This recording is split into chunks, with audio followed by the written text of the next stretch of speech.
Hey everybody, Eric with MountModernLife.com. So one of the downsides that we've had with our tiny bedroom for a while now is that our nightstands right next to our bed, they're a little bit too narrow. So when we go to store things like our iPad or a book that we like to read before we go to bed, a lot of times it'll just fall down in between our bed and the nightstand. So today we're going to go ahead and make some quick shelves to throw up on the wall right above our nightstand so that we can fit some of those items in there a little bit more vertically, and we figured we'd bring you along for it. They're going to be quick, easy, and simple, and hopefully if you're having the same problem as us, you might be able to use them later on down the road. But anyway, let's go ahead and dive into making these shelves. So what we're basically going to be making today is your picture ledge style shelves. Now normally if you're doing this in a sticks and bricks homes, you'll probably want to use a 1x4, 1x6, and 1x2s, but since we're in the RV and space is limited and we want to keep our weight down, we actually ended up going with 1/4-inch poplar, and we are going to be painting it, so that's also why we chose the poplar as well. But before we get started here, I did want to let you know the tools that we're going to be using in order to construct the shelves. Now first off, your pencil, and second, your tape measure. Then we have our saw, our Ryobi airstrike nail gun, and our wood glue. So what we're going to do based on our measurements is that we're essentially going to cut these pieces of wood in half. Then we'll be able to use all the wood for 2 different shelves. Once we have them cut down, we're going to use glue and our nail gun to attach them together and essentially construct the shelf right out here. Then once we get inside, we'll get into how we're going to attach it to the wall. But real quick, let's go ahead and get our measurements done. Alright, so I forgot to mention one of the most important tools throughout all the construction in our renovations, and that is our square. This is vital to making straight lines when you're going to cut and things like that, especially when you don't have access to a miter saw.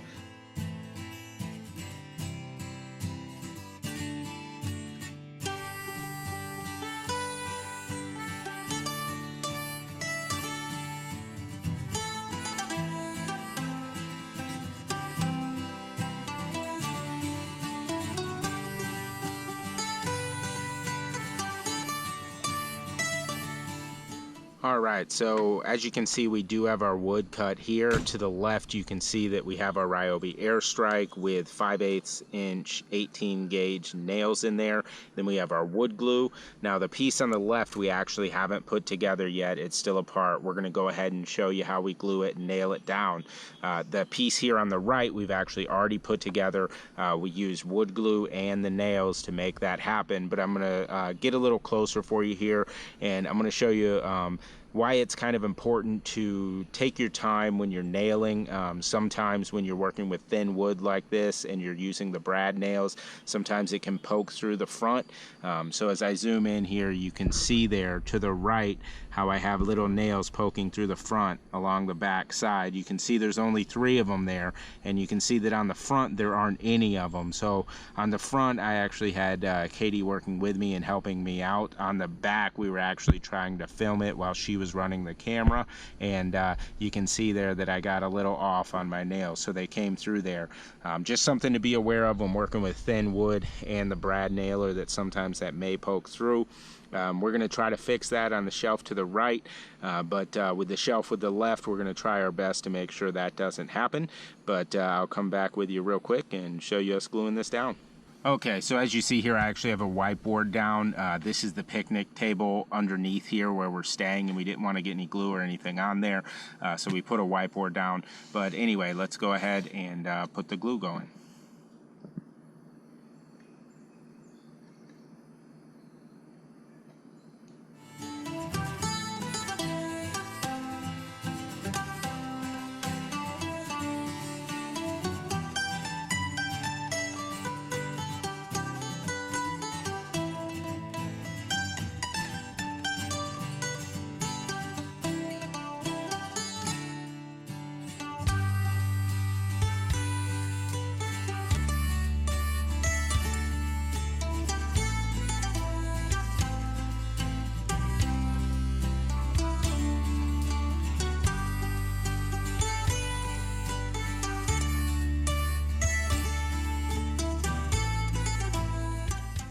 All right, as you can see, this time it was a little bit better. I don't have any nails that are poking through on the inside of the shelf where it's going to be.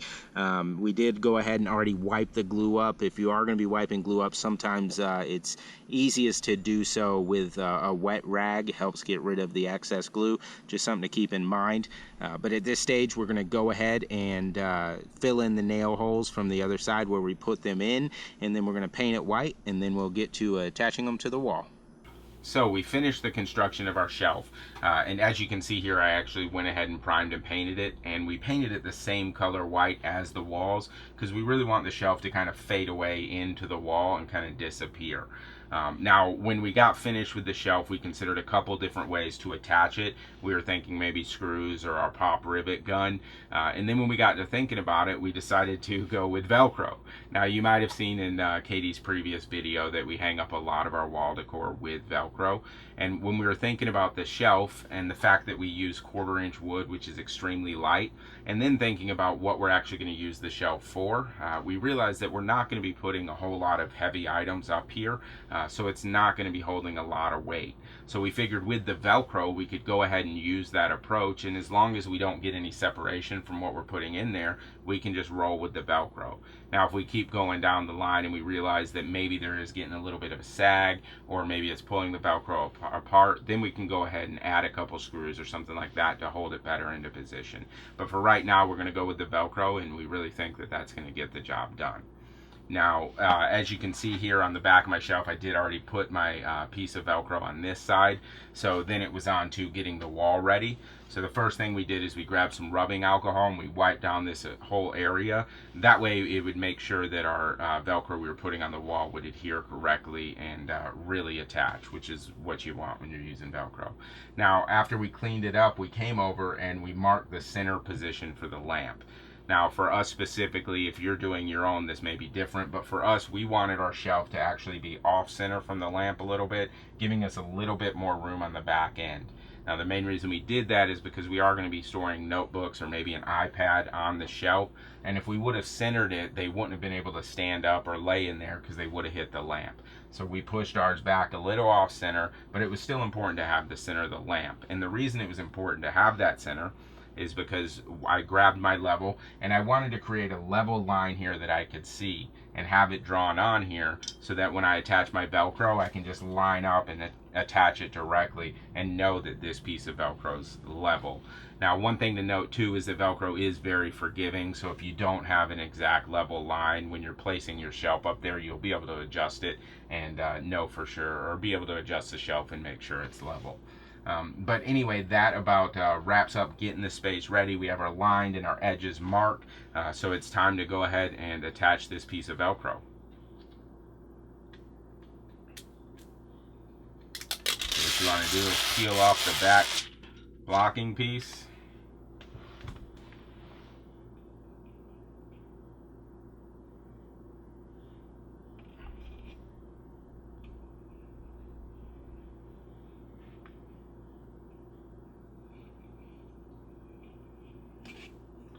And then go right along the line you created.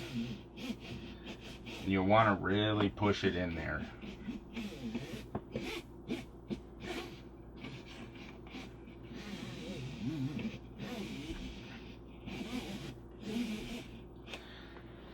Now, it's up there and we should be good to go.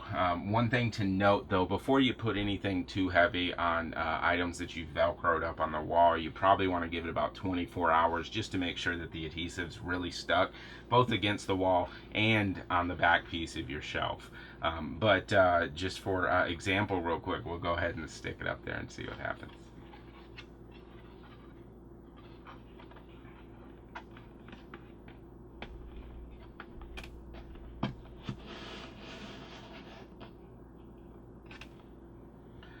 There it is. There's our shelf. Now what's really cool is, hopefully it doesn't fall down.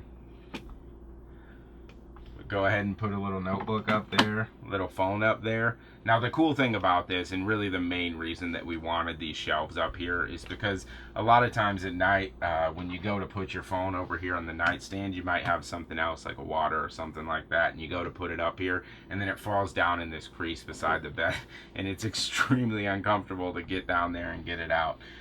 But anyway, that about wraps it up for our easy DIY shelves that we made for our bedroom. If you guys have any questions or comments on how we did it, definitely feel free to leave them below. Or if you have suggestions for easy shelves that you've created in your own rig or in your own home, we'd love to hear about those as well.